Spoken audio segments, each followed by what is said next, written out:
Welcome to today's deep dive. Mm. We're tackling the JFK assassination today. And wow, you weren't kidding about wanting to go deep. Yeah. Look at all this stuff.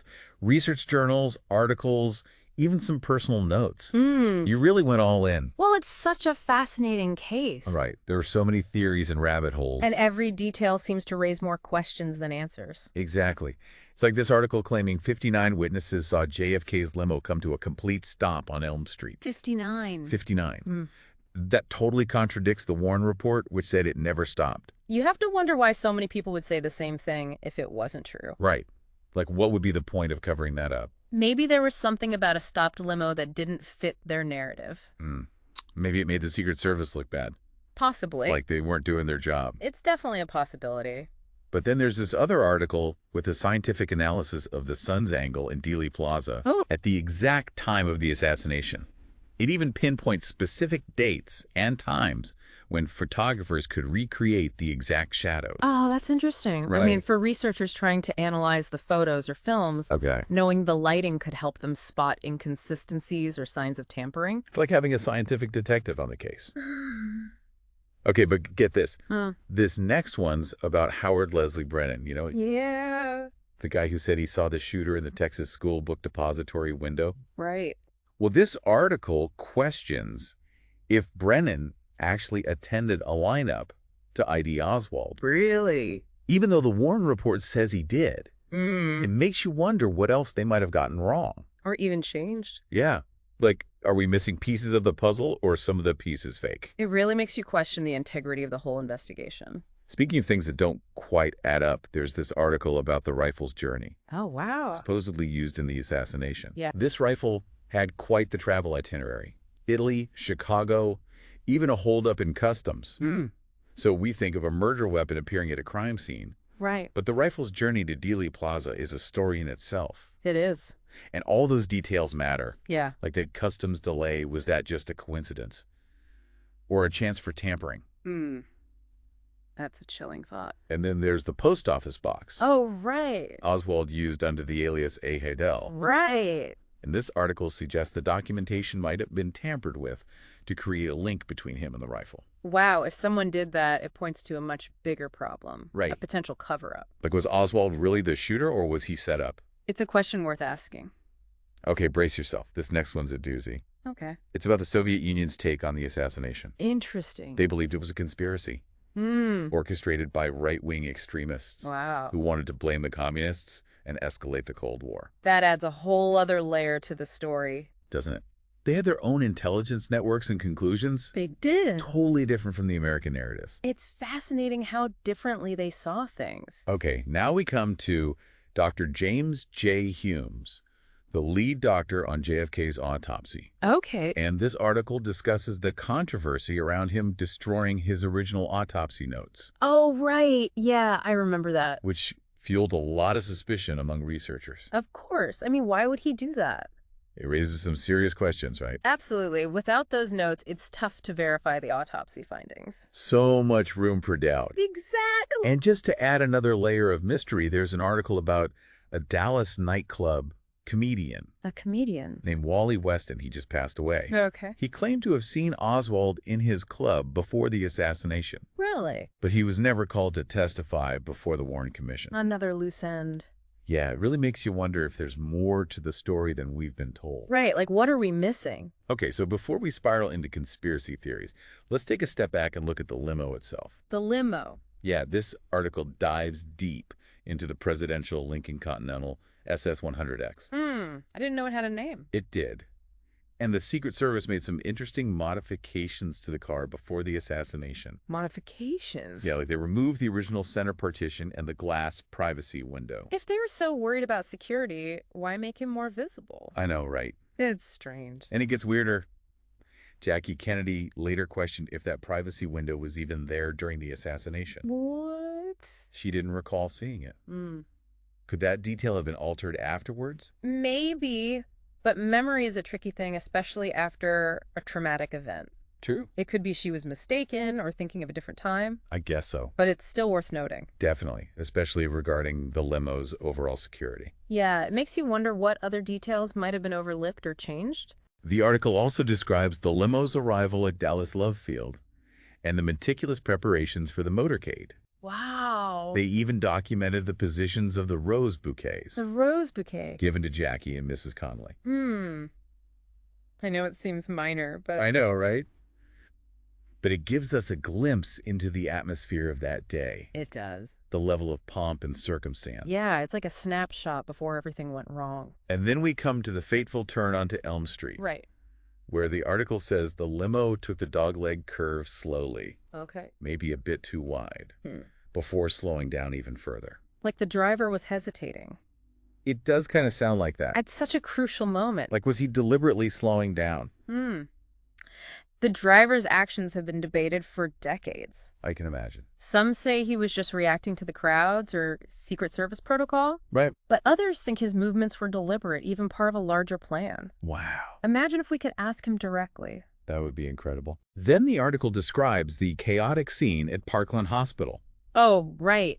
People could see blood and debris in the back of the limo. A chilling reminder of the violence. It is. And what's concerning is the Secret Service. Yeah. They seemed more focused on cleaning the crime scene and securing the limo than preserving evidence. Wow. They even installed those clear plastic roof panels at Parkland, seemingly to block the view inside. It does raise questions about their priorities. It does. Like they were more worried about controlling the narrative than a thorough investigation. Yeah, like protecting themselves rather than seeking justice. Their actions definitely created an environment of suspicion. They did. Which has lingered for decades. And it's even more confusing when you consider the FBI wasn't allowed to examine the limo for hours. What? Why the delay? It's almost like they were trying to buy time. Right.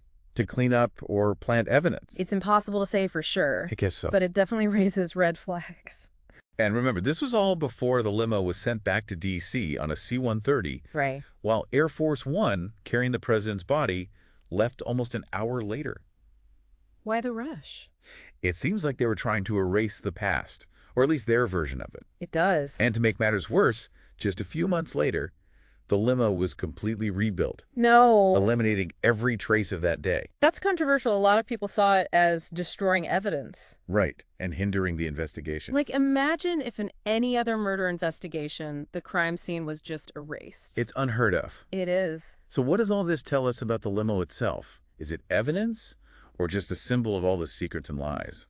I think it's both. A tangible object from the crime and a representation of the hidden agendas. You know, this whole deep dive is starting to feel like Alice in Wonderland. How so? We keep going deeper down the rabbit hole. The more we learn, the more confused we get. Well, that's the nature of this case, isn't it? It is. Full of twists and turns. The more you dig, the more you realize you don't know. It's enough to make anyone question what they thought was true. That's for sure. Well, I'm definitely feeling more questions than answers. Right now, what about you? Does anything stand out to you so far? There are a lot of threads here. And it's important to consider how they connect. Yeah. We have conflicting eyewitness accounts, potential tampering, a mysterious chain of custody for the rifle, right. Even a totally different perspective from the Soviets. It is a lot to take in. It's like piecing together a giant jigsaw puzzle, yeah, but with some of the pieces missing and others that might not even belong. And to think, we haven't even gotten to half of the material you sent over. I know, this deep dive is just getting started. Buckle up. Okay, so let's dive into another perspective. Okay. We briefly touched on the Soviet Union's take on the assassination. Right. But I think it deserves a closer look. I agree. Remember that article suggesting they believed it was a right-wing conspiracy? Yeah. Well, it goes even deeper than that. They apparently went into a state of national alert after Kennedy's death. Wow. Fearing it could escalate into a global conflict. They were terrified. They were. They thought Kennedy's death was part of a plot to destabilize the U.S. government. And maybe even start a war with them. Right. And it's easy to forget we were in the middle of the Cold War. It was a tense time. Tensions were already high. Exactly. So this wasn't just an American tragedy. It had global implications. It did. And the article suggests the Soviets might have had information that was never revealed to us. It's possible they had their own intelligence networks. They did. What if they knew something that could shed light on the assassination? Right. But chose to stay silent? Or what if they had evidence pointing to a different culprit? It's fascinating to think about. It's like a whole other chapter of the story is waiting to be written. It is. Okay, well, let's shift gears for a moment and circle back to the rifle. Okay. That article tracing its journey. It mentions that the rifle was just one of thousands of surplus Carcanos imported to the U.S. in the early 60s. Right. It wasn't unique or easily traceable. Exactly. Makes you wonder how that specific one ended up in Oswald's possession. And remember that customs delay we talked about. Yeah. Adds another layer of mystery. It does. Was it random or an opportunity to tamper with it? Or even switch it for another one. It's possible. So many questions, inconsistencies. It is a puzzle. But the article explains how the rifle was allegedly linked to Oswald. Right. And a lot hinges on that alias he used. Hidel. The alias is crucial to their case. It is. They claimed Oswald used it to order the rifle, right, and they found the order form and documents in his possession. But the article raises doubts about the authenticity of those documents. Oh. What if the paperwork was tampered with or even fabricated? That's a disturbing thought. It would mean the evidence was deliberately manipulated. Right. Casting doubt on the whole investigation. And remember, that post office box Oswald used under the alias. Yeah. This article mentions it might have been improperly accessed. The post office box is another point of contention. It is. The Warren Commission said Oswald got the rifle through it. Right. But critics point out inconsistencies in the postal records. Was it just sloppy record keeping, or was someone trying to muddy the waters? It feels like someone was trying hard to create a trail to Oswald. Whether they were successful is up for debate. It is. But it raises questions about the integrity of the investigation. So are we back to patsy or perpetrator? I think it might be more complicated than that. How so? It's possible Oswald was involved somehow. Okay. But his role was manipulated or exaggerated. To fit a narrative. Exactly. It's like trying to solve a puzzle where some pieces have been intentionally altered. That's a good analogy. And that brings us back to the eyewitnesses. Right, which can be unreliable. Exactly. There's an article here examining the testimony of several key witnesses, and it seems like there were discrepancies and inconsistencies that were never addressed. Eyewitness testimony is tricky, memories can be faulty, perceptions distorted, right. People can be influenced. But in the JFK case, yeah, witness accounts are often all we have. That's true. Like Howard Brennan, who said he saw the shooter in the Texas school book depository window. Right. This article points out his story seems to have changed over time. Brennan's testimony is controversial. He gave a detailed description of the shooter. He did. But later expressed doubts. Some believe he was pressured to change his story. Others say his memory just faded. It happens. It does. Then there's the testimony of the two Dallas police officers. The ones on motorcycles? Yeah, near the limo. Right. They claim the car came to a complete stop on Elm Street. But that contradicts the Zapruder film. It does. They were right there in the thick of it. They were. And their story goes against the official narrative. That's a huge inconsistency. It is. One of many that fuel speculation about a cover-up. It does make you wonder. And let's not forget Gene Hill and Mary Mormon. Oh, right, on the grassy knoll. Yeah. They claimed to have seen something suspicious. But their accounts were dismissed. They were. By the Warren Commission. Conspiracy theorists often cite them as evidence of a second shooter. They do. But their accounts have also been disputed. Of course. It just shows how difficult it is to determine what's reliable. It really does. It's like everyone had a different story, and it's impossible to know who to believe. That's the challenge with eyewitness testimony, subjective and unreliable. Right. But essential to the historical record. So how do we even begin to separate fact from fiction? It's incredibly difficult, especially after so much time has passed. Right. There's a lot of misinformation out there. There is. But it's important to rely on credible sources, be aware of biases, and be willing to change your mind when presented with new evidence. Okay, that's good advice. We have to be open to all possibilities, but also critical. I agree. Of the information we encounter. This deep dive is definitely a reminder that history isn't always what it seems. It's not. And sometimes the truth is stranger than fiction. It often is. Okay, let's take a look at the autopsy of President Kennedy. Okay. There's an article here that suggests there were some serious problems with how it was conducted. The autopsy is one of the most controversial aspects of this case. It is. Performed under unusual circumstances, and the findings have been disputed for decades. For instance, the article mentions it was conducted at Bethesda Naval Hospital. Right.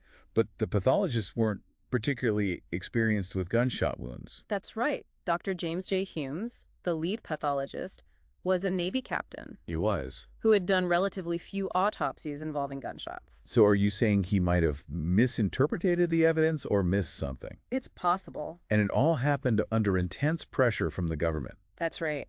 They wanted answers fast, a clear narrative for the public. Exactly, one that wouldn't lead to panic. Like they were more concerned with controlling the story than finding the truth. That's a valid point. It almost feels like the autopsy was more about politics than science. It was a highly charged political climate. It was. The Cold War was at its peak, and they were afraid the assassination could trigger a global conflict. Right. They wanted to establish a narrative and quell any speculation. Okay, I'm starting to see how even the basic facts can be interpreted in different ways. It's like we're peeling back layers of an onion. We are. And every layer reveals something new and potentially unsettling. It is unsettling. The deeper we go, the more we realize how much we don't know. It's both fascinating and terrifying at the same time. Exactly. The JFK assassination challenges our assumptions about history. It does. And forces us to confront uncomfortable truths about power, secrecy. And the nature of truth itself. Right. Well, I think we need to take a break here. Okay. My brain needs a minute to process all this. That's a good idea. We've covered a lot of ground. We have. We can pick up where we left off in the next part. Sounds good. Ready to jump back in? Oh, absolutely. I'm still kind of reeling from all that information. It's a lot to process. It is, but it's fascinating how this case just keeps on giving. Right. It really is a never-ending puzzle. It is. And speaking of puzzles, remember that article about Dr. Humes and the missing autopsy notes? Yeah, what about it? Well, there's another article that goes even deeper into the controversy surrounding the autopsy itself. Oh, really? Yeah, like the fact that he destroyed the notes always seems so suspicious. It does raise questions. It does, but what else was controversial about the autopsy itself? Well, for starters, it wasn't conducted by pathologists who specialized in gunshot wounds. Really? The lead pathologist, Dr. Humes, was a Navy captain with limited experience in that area. So are you saying he might have misinterpreted the evidence or missed something crucial? It's definitely possible, and remember, this was all happening under immense pressure from the government. Right, the Cold War and all that. Exactly. They wanted answers fast, a clear narrative to present to the public. Right, one that wouldn't cause panic or instability. Exactly. So it's like they were more concerned with controlling the story than with finding the truth. That's a good way to put it. It is. And the article highlights how the autopsy was conducted in a very specific way. Okay. Seemingly designed to support the lone gunman theory. Interesting. Like, for example, the bullet trajectory analysis was controversial. It was. Some experts suggest it didn't align with the official narrative. So even the scientific evidence is open to interpretation. It seems that way. And without those original autopsy notes, it's almost impossible to verify the official findings. It's like trying to solve a math problem without knowing the formula. Exactly. Speaking of missing pieces, there's that article about Wally Weston. Oh, right, the Dallas nightclub comedian. Yeah, the one who claimed to have seen Oswald at his club before the assassination. Yeah, it always seems strange that he wasn't called to testify. It did. And the article mentions he claimed to have even gotten into a fight with Oswald. Really? And broke his hand in the process. Wow, if that's true, you'd think they would have wanted to hear from him. Exactly. Why wasn't he called to testify? Well, some people believe he was considered unreliable. Okay, I can see that. Maybe because of his background or his connection to Jack Ruby? Wait, Jack Ruby, the nightclub owner. Yeah, the one who shot Oswald. Oh, right. Yeah. What was his connection to Weston? Well, they were both part of the Dallas nightlife scene. Okay. And there were reports they knew each other. Interesting. So this connection, along with Weston's claims about Oswald, Yeah. it just adds another layer of complexity to the story. It does. It's like every thread we pull on leads to another tangle of connections and potential conspiracies. That's a lot to keep track of. Okay, before we get too sidetracked, let's get back to the main players. Okay, sounds good. There was an article that you included that focuses on the role of the Secret Service Oh, right. in the JFK assassination. And I have to admit, I've always been curious about their actions that day. Their role is definitely one of the most scrutinized aspects of the case. They were responsible for protecting the president. They were. And they failed to prevent his assassination. That's right. And the article points out several questionable decisions made by the Secret Service. Like what? Well, like driving the president through a crowded plaza at a slow speed. That does seem like a security risk. Right, like a nightmare waiting to happen. It does. And that's just the tip of the iceberg. Oh. The article also highlights how the agents in the follow-up car were slow to react to the shooting. And how the Secret Service took control of the limo at Parkland Hospital. Okay. Even cleaning up the crime scene before the FBI arrived. That does sound more like a cover-up than an investigation. It does, doesn't it? Like, they were more concerned with protecting their own image and controlling the narrative. Than with finding out what really happened. Exactly. Yeah. So did they make mistakes? Were they deliberately obstructing the investigation? It's hard to say. Or were they just completely overwhelmed by what happened? It's impossible to know for sure. But their actions definitely contributed to the cloud of suspicion that still hangs over the case. Okay, well, let's shift our focus to the FBI. All right. I have an article here that delves into their role in the investigation. Okay. And it's not exactly a shining example of efficiency or objectivity. The FBI's involvement is a whole other can of worms. It is. The article criticizes their investigation for being sloppy, biased, and potentially even obstructive. In what way? Well, for one, they seemed fixated on the lone gunman theory from the very beginning. Really? They focused almost exclusively on Lee Harvey Oswald. And seemingly determined to make the evidence fit that narrative. Even if it meant ignoring other leads. Exactly. Yep. Like they had already decided on the answer before they even started asking the questions. That's not how investigations are supposed to work. It's not. And it gets worse. Oh. The article also reveals that the FBI failed to follow up on several promising leads. Leads that could have shed light on the assassination. Exactly. Witnesses were overlooked, evidence was mishandled, and crucial details were ignored. Mishandled evidence? Like what specifically? Well, there were allegations of lost or destroyed evidence. Oh, wow. As well as instances where evidence was seemingly planted or tampered with. That's disturbing. It is. And it's hard to separate fact from fiction in these accounts. It is, especially after all this time. Right. But it's clear that the FBI's handling of the evidence was far from perfect. It sounds like a mess. It does.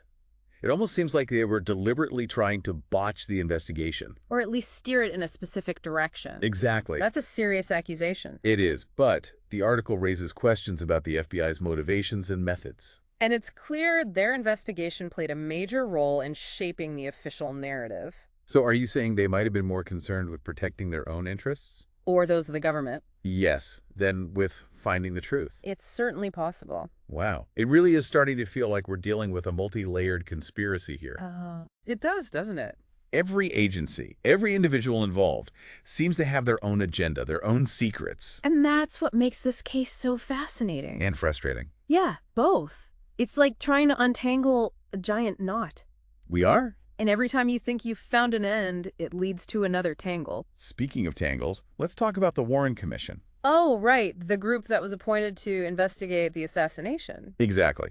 There's an article here that suggests they weren't exactly unbiased in their approach. The Warren Commission is a whole other controversy. It is. Their report, concluding that Oswald acted alone, Yeah. has been disputed by researchers for decades. It has, and for good reason. Why is that?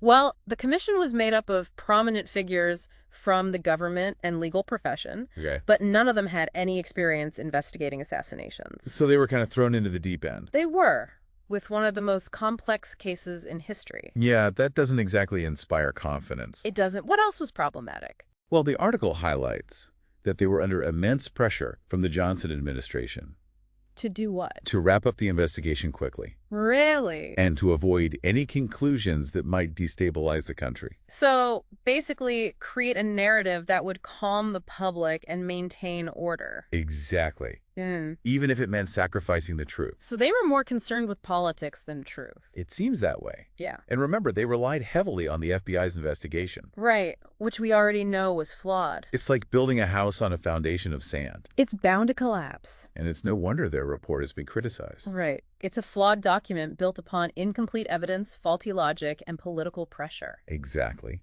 And it failed to answer the biggest question of all. Shiz. Who killed President Kennedy? It's a question that still haunts us today. It does. It's amazing how much information is out there about this case. There is. And yet we still don't have a clear picture of what happened. It's true. Everyone has their own theory, their own interpretation of the evidence. Do you have your own theory? I try to keep an open mind. Okay. Let the evidence guide me. But even after all these years, I still have more questions than answers. I think that's the case for a lot of people. It is. We might never know the full truth. Right. But that doesn't mean we should stop searching for it. You're right. The pursuit of truth is an ongoing process. It is. Even if we never find all the answers. The journey can still be enlightening. It can. And in the case of the JFK assassination, that journey has taken us through a labyrinth of intrigue, conspiracy, and unanswered questions. It has. It's a story that challenges our assumptions about history, power, and the nature of truth itself. Well said. Okay, let's look at one more article before we wrap up this part. Okay, sounds good. This one focuses on the aftermath of the assassination and how it impacted the country. Okay. The JFK assassination was a traumatic event for the U.S. It shook the nation to its core. It did. And the aftermath was filled with grief, uncertainty, and a sense of loss. The article mentions that millions of people watched the president's funeral on TV. Oh, wow. It must have been surreal and heartbreaking. It was a moment of national mourning, a shared grief that brought the country together. TV played a powerful role in shaping public perception of the assassination. It did. It brought the tragedy into people's living rooms. Exactly, making it feel so immediate and personal. And the article notes that Lyndon B. Johnson was sworn in as president just hours later. Right, it must have been a whirlwind of emotions and political maneuvering. It was a pivotal moment in American history. It was. Johnson was suddenly in the spotlight. He was. Faced with leading a nation in mourning during the Cold War. A daunting task. It was. What about the impact on American culture? Did the assassination have a lasting effect? Absolutely. It was a cultural watershed. How so? It marked the end of an era of innocence and optimism, and ushered in a period of cynicism and disillusionment. Interesting. It inspired countless works of art, from music and literature to film and photography. Wow, so it really did have a profound impact. It did. It speaks to the power of symbolism and how certain events become embedded in our collective memory. And the JFK assassination is definitely one of those events. It is. It's a story that resonates with us because it speaks to our fears about power, violence, and the fragility of life. It's also a reminder that history isn't just facts and dates. Right. It's a story that's constantly being written and rewritten. Shaped by our interpretations and perspectives. Exactly. And the JFK assassination is a perfect example of how history can be contested, debated, and reinterpreted. It's a story that invites us to question what we think we know, to dig deeper. To be open to new possibilities. U.S.A. This deep dive has been an eye-opening experience. It has been. It's made me realize how much I didn't know and how many layers there are to this story. It's a journey that's just beginning. It is. There's always more to learn, more to uncover, and more to question. That's the beauty of it. Well, I'm ready for the next part. What other insights do these sources have to offer? Let's find out. I'm still thinking about everything we talked about. I know, right? It's a lot. It is. The JFK assassination is a case that just keeps on giving, doesn't it? It really does. Every detail, every theory. Right. Just deepens the mystery. It's like the truth was deliberately obscured. That's a thought that keeps coming up. It does. Like someone or some group went to great lengths to construct a specific narrative. And point the finger at Oswald. Right, and close the case as quickly as possible. We've seen evidence of potential tampering, witness intimidation, even the destruction of crucial documents. Like Dr. Hume's autopsy notes. Exactly. It's hard to ignore all that and not wonder if there was a cover-up. It is. It's unsettling to think the official story might be based on lies and manipulations. It is, but then the question becomes, why? Exactly. What were they trying to hide? Who benefited from all this? Those are the million-dollar questions. They are. Some theories suggest national security. Right, that revealing the true culprits could have destabilized the country or even started a war. Or maybe to protect powerful people who might have been involved. That's another possibility. It's like a political thriller. It is, but with much higher stakes. A president was murdered, and we still don't know the truth. And the fact that we still don't have answers after all these years just adds to the mystery. It's a story that demands our attention. It does. It makes us confront the possibility that we may never know the truth. You mentioned the Soviet Union's perspective earlier. I did. They had their own theories. They did, often very different from ours. Right. So do you think there's anything we can learn from them? Something that might shed light on what really happened? I think so. The Soviets were operating in a different world. They were. Different ideology, different geopolitical context. So their interpretations were bound to be different. They saw it through the lens of the Cold War. Right. Their intelligence agencies were trying to figure out how it would impact the balance of power. Exactly. One theory is that they believed it was a right-wing conspiracy. Right. Orchestrated by people in the U.S. government who opposed Kennedy's attempts to ease Cold War tensions. That theory raises questions about who benefited from Kennedy's death. It does. The Soviets were worried about a more hawkish U.S. president. Someone who might escalate the conflict. It's a chilling thought. It is. That a president could be killed by forces within his own country. for political gain or ideological But reasons. we have to remember, the Soviets had their own propaganda. We do. Their theories should be viewed with some skepticism. So where does that leave us? How do we make sense of all these conflicting theories and evidence? There's no easy answer. We're left with a puzzle that might never be solved. I guess so.